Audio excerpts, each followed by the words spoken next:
Pokémon is the biggest media franchise in the world, worth billions of dollars, bigger than Disney, bigger than Star Wars. And when you hear they're opening a theme park, you would probably think about super cool rides, high-tech animatronics, and holograms flying around.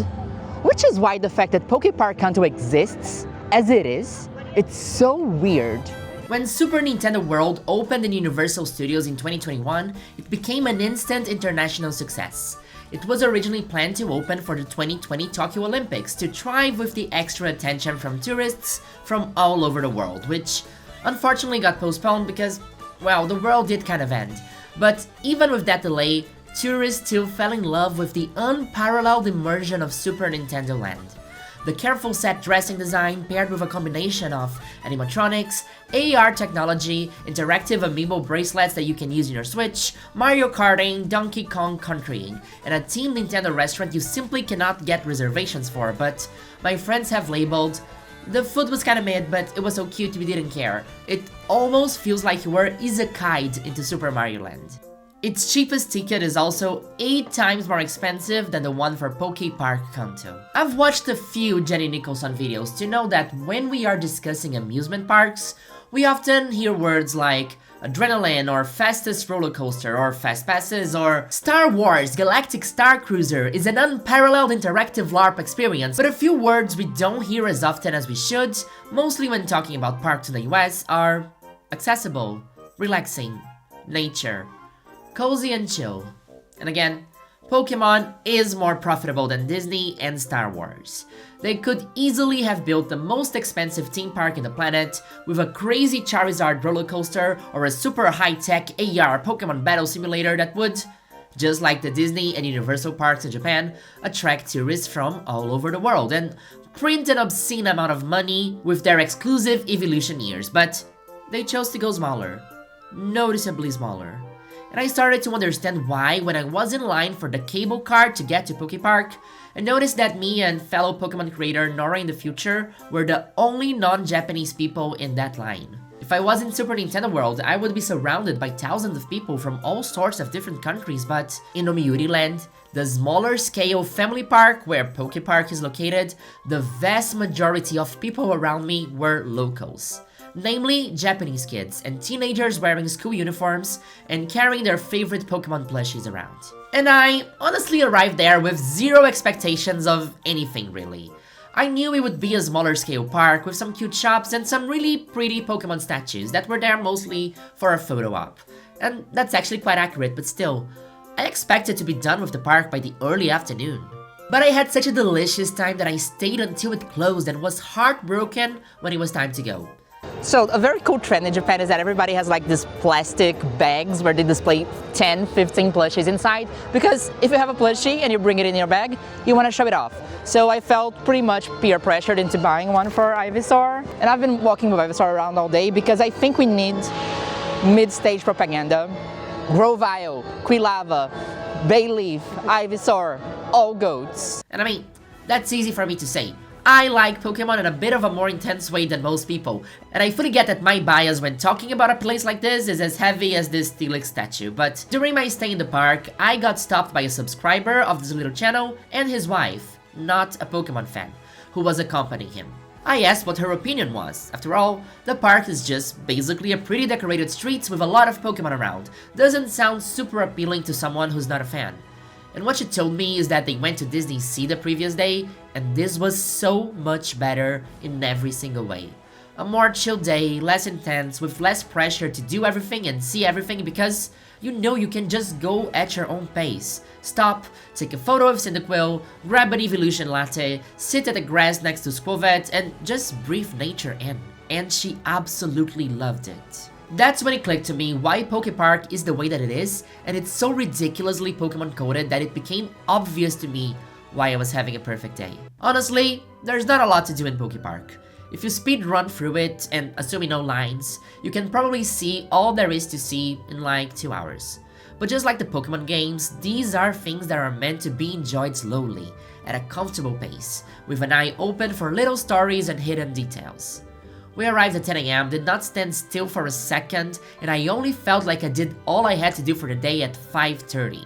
and I missed out on a couple of things, but I think that if it was a more traditional Orlando theme park, we would have rushed from attraction to attraction the entire day, gotten exhausted, and missed out on a lot of the care and the small charms of PokéPark. I had the time to stop and appreciate the Eevee mural in the coffee shop, grab the jelly-filled donut at the Pikachu jelly-filled donut food stand, and my graphic design is my passion was having a field day with the shop signs and their logos written in fake Pokemon language in each and every store in the main street. Instead of running around to beat the crowds, we had time to find the special Pokelid and get a medal in my Pokemon home. Notice some cute Easter eggs. So here's a fun fact, and this is an exclusive Cecily channel. No other PokéPark review video will have this information for you that I'm bringing right here, right now. Okay. The vending machines have the Pokopia design. They do have the soda pop. Oh, they have soda pop lemonade and fresh water. So Nora and I had this tea and this thingy, and they are very bad. Find a camouflage Kecleon hidden away in a corner, try many times for the perfect angle in my Raichu photo, and even catch my dream shiny Pokemon next to Transrite Fungus, who is a little bit shy. So the thing is that I'm a terrible Pokemon Go player, and there is this quest that I started like probably 5 years ago. It's a very cool Pokemon, it's my favorite shiny of all time, and catching it here is going to be super special and super cool. Lucky egg, get a star piece. Perfect, that's what you were looking for, right? Exactly. Oh, wow, shiny Mew, let's go! I think it's a guaranteed catch, right? It should be.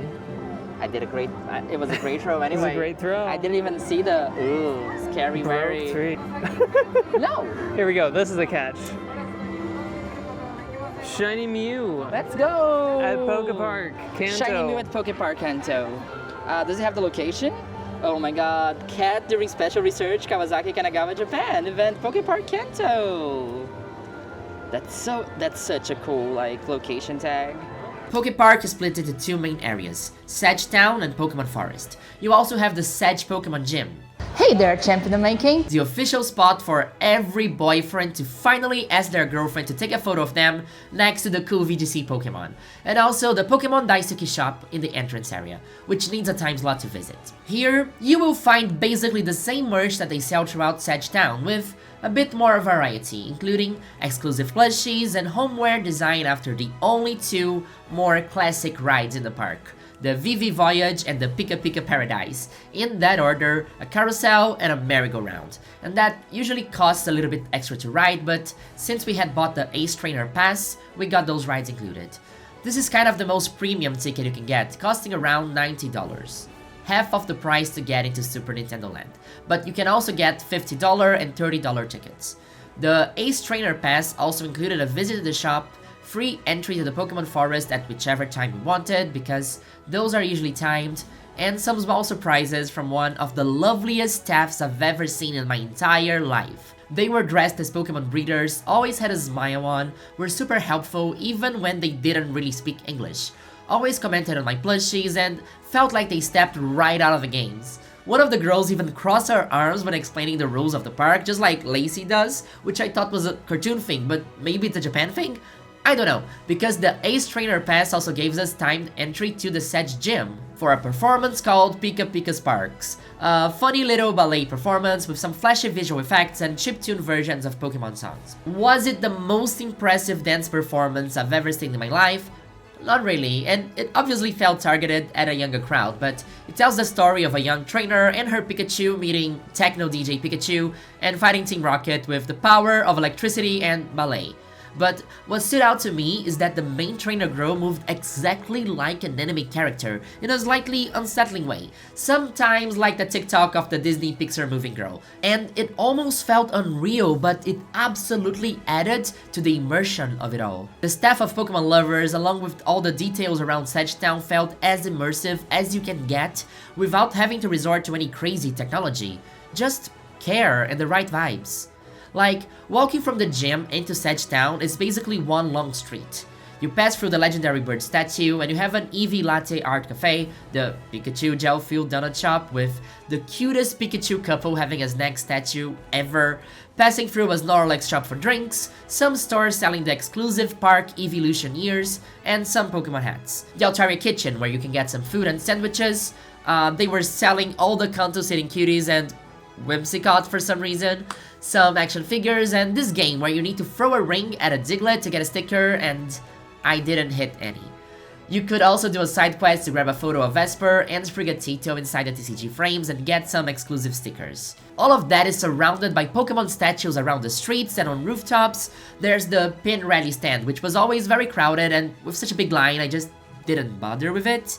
You could buy a Pokeball that had a random Kanto Pokemon pin inside and trade with other people for your favorites, and I think that's neat, but I guess I did not want to spend my time lining up just for that. What I did line up for was the Pokemon Center, because of course I did. So I'm so pissed with the state of public health in this country. Like, Pokemon Center is for free, and there was never a line. I never got a line to go to the hospital in the Pokemon world before. What is going on? Ivysaur is paralyzed. And do I have to wait in line? Is this what I pay my Poké taxes for? But I'm glad we did that earlier in the day because the line only got worse from there. Right in front of the Pokemon Center is the main square of Sedge Town, which culminates in this gorgeous Primarina fountain and the Pokemart. I found it funny that the Pokemart isn't actually the merch shop. They only sells movies and cookies, but I think they wanted to have the store outside so that people could get in without needing to buy a ticket. In front of the main square is the Pokemon Forest, but in order to go in, you need to go outside and get through Oak's lab so you can have your bag checked and the very specific rules of the forest explained to you. No catching Pokemon, okay? The forest was absolutely lovely, although a little bit smaller than I had anticipated, but walking through those trails was perfect and basically live-action Pokemon Snap. If you don't want forest spoilers, you can jump to this timestamp in the video. It's nothing crazy, but I will share some surprises that I guess are also fun to figure out by yourself. The first part of the forest mimics Kanto Route 1, with similar Pokemon that you can find there in a very pixel-grade layout. Nidoran, Pidgey, some Metapod hiding away in a tree. Honestly, that's the most Kanto part of PokéPark Kanto. As you go deeper into it, you get the Pikachu and Eevee path, which I like to call the brand reinforcement area. Here you start seeing Pokemon from other gens, but it's honestly so fun to see each individual Pikachu and Eevee showing off their own personalities and quirks, hoarding berries, hiding in tree trunks. There's even Ditto, which in Japan is called Metamon, and I just wanted to put that out there because I found it cute. Small tangent, didn't you know that Umbreon is called Blackie? It was honestly incredible to spend 2 weeks in Japan and get a glimpse both of the Japanese Pokemon community and the queer community too. And just like in the West, they overlap more often than not. Like when we were in a queer bar and a Japanese girl noticed my Chikorita earrings and pulled out a Switch to show me her Meganium Legends Z18. The entire bar ended up opening packs together. I was not planning on doing another Japan video, but if you'd like to hear my impressions on that and hear more of those stories, let me know in the comments. I would love to yap. And since we're at it, if you liked the video, don't forget to like and subscribe to help me sail the deep and treacherous waters of the YouTube algorithm.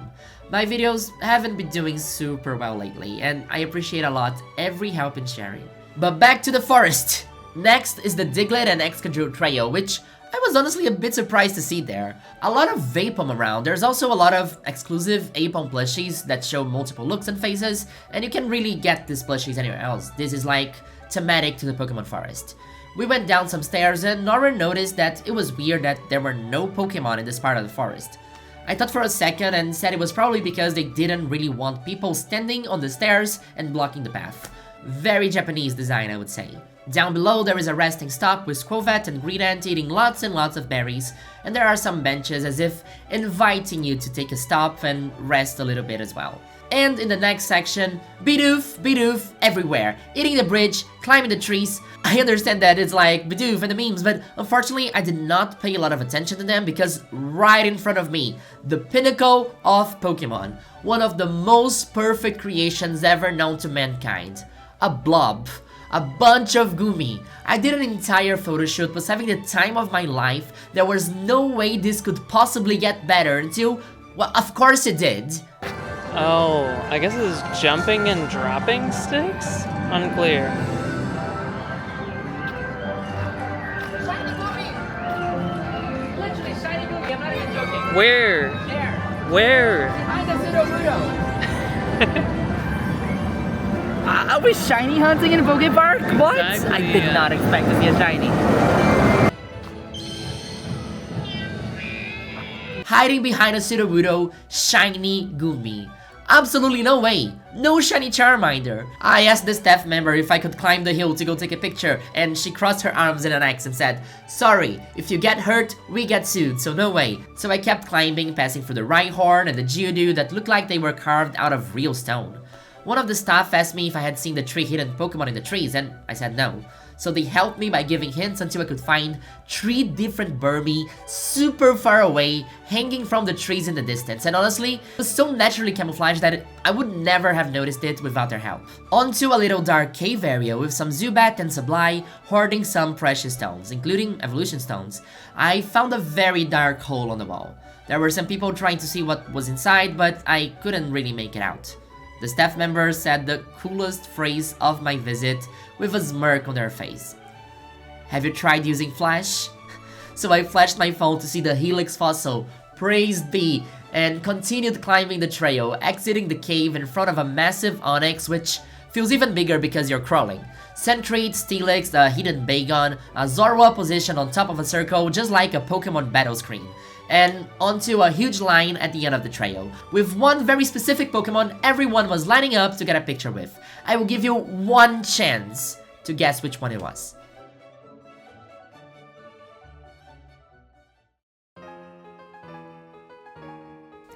PokéPark is smaller, PokéPark is local, and affordable for a family to go on a weekend.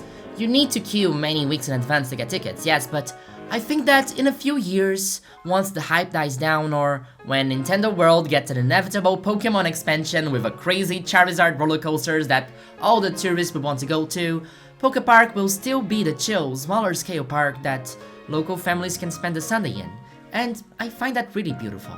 I think the most emblematic example of this feeling I have is this little Japanese girl who was in front of us with her dad on the trail. She was like 5-year-old tops, having the time of her life, running around, hugging Bidoof, trying to eat the citrus berry for a 25% HP heal, and I told Nora, "Can you imagine growing up thinking a place like this is normal?" I said it of course because when we were her age we also loved Pokemon, but we could never dream with this level of immersion.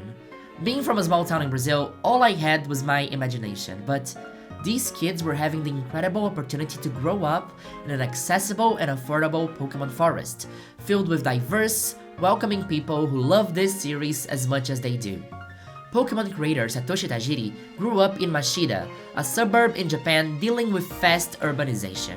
Pokemon was created to share with Japanese kids the memories of a childhood that was dying, a childhood with access to nature, one where young Satoshi would run around in the woods collecting insects. That is the foundational premise of Pokemon, and instead of going for the flashy option, PokéPark chose to honor that. PokéPark isn't an exciting adventure in a high-octane Orlando amusement park. PokéPark is a chill afternoon in Johto's National Park, between the trees and the Pokemon.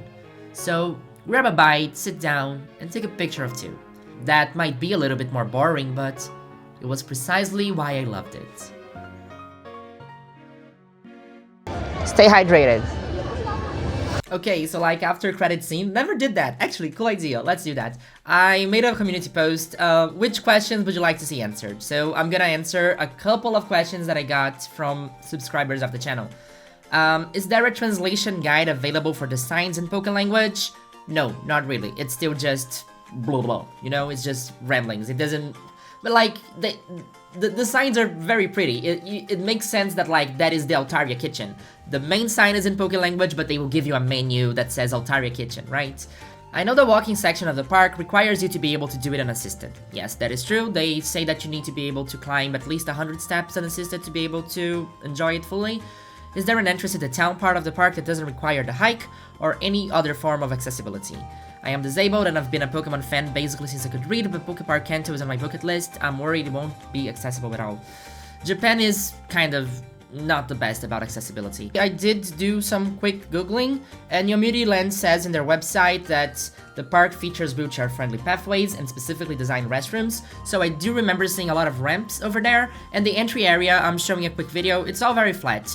There is a very small ramp you can climb to go to the shop, but and I remember climbing a stair to get there, but there should be a ramp somewhere I did not see, but Although the forest itself, they say they require you to be able to climb 100 steps unassisted to do the full forest path.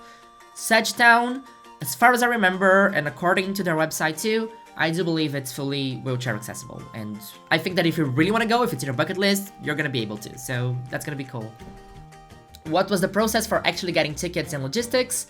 Woke up at 6 a.m. and Nora too, we just updated the website until one of us could get any tickets. The only ticket available when I was buying it was the most expensive one, but like, I was going for it, right? I got it fairly easily, like on my first try, but maybe you won't get as lucky as I did. What was your favorite statue building you saw? I don't know, I really like the Pikachu with the eating the berries. The Pikachu, like the flirting Pikachu with the berries, for me was absolute cinema. I love the Alolan Vulpix there too, alongside the Vulpix. Sprigatito on the roof is amazing, it's perfect. Are there any PG statues? There are a few PG statues. Do they have a Shuckle? They do not have a Shuckle. They don't have a Shuckle. I would have remembered if I saw a Shuckle. I guess my question is, you feel that your relationship to the Pokemon brand changed after the visit? That's a very deep question, but I'm gonna say no. I think that my relationship to the Pokemon brand changed after my first competitive event. I think PokéPark was just an extension of that. If you want to learn more about my feelings, my EYC video, I had a moment. This one was very fun, but I think I like Pokemon in the same degree before and after visiting PokéPark. Any Gastrodons in sight? No Gastrodons. No Gastrodons, I'm so sorry. There were no Gastrodons. Like, it's not like... There's a lot of non-Kanto Pokemon too. It's definitely not Kanto-centered. There's a lot of fun guys making appearances, but you won't have every single Pokemon. I think it was fun too, because I did open Pokemon Go. You saw me playing Pokemon Go during the video.